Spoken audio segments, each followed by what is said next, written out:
that my sister got to experience that with me, because it was honestly so much more peaceful not having him there. When he finally did get to the hospital, he was pissed because he claimed that no one let him know, but yet my mom showed him where she had called him probably 75 times and left numerous voicemails, even called his parents.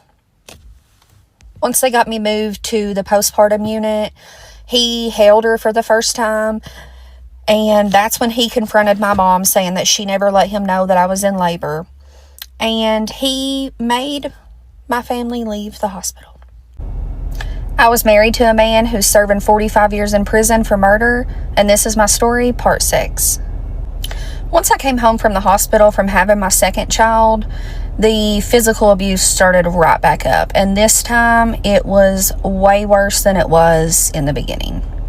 I got my CNA license while I was pregnant with my second daughter so that I could have a decent job and try to support my girls, because I knew that leaving was on the agenda. I just had to figure out the correct time and a way to make it happen.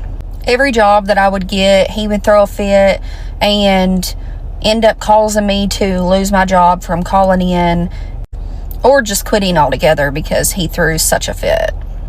By the time summer rolled around, I was very distant with my family just because he didn't want me to have a relationship with them.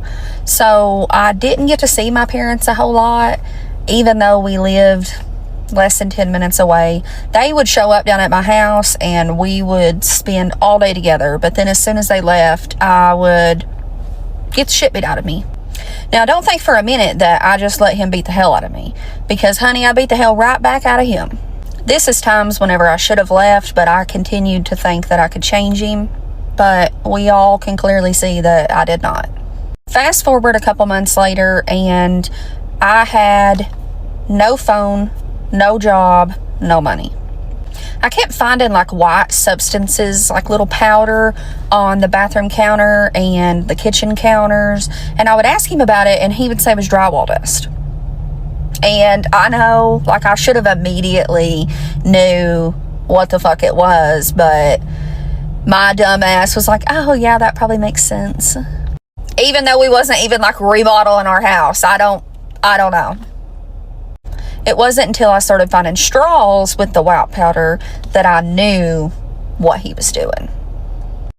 Once he started using drugs, he was always an asshole. Like, he bitched about everything. But the physical abuse sometimes would happen, and sometimes it wouldn't happen for a couple weeks.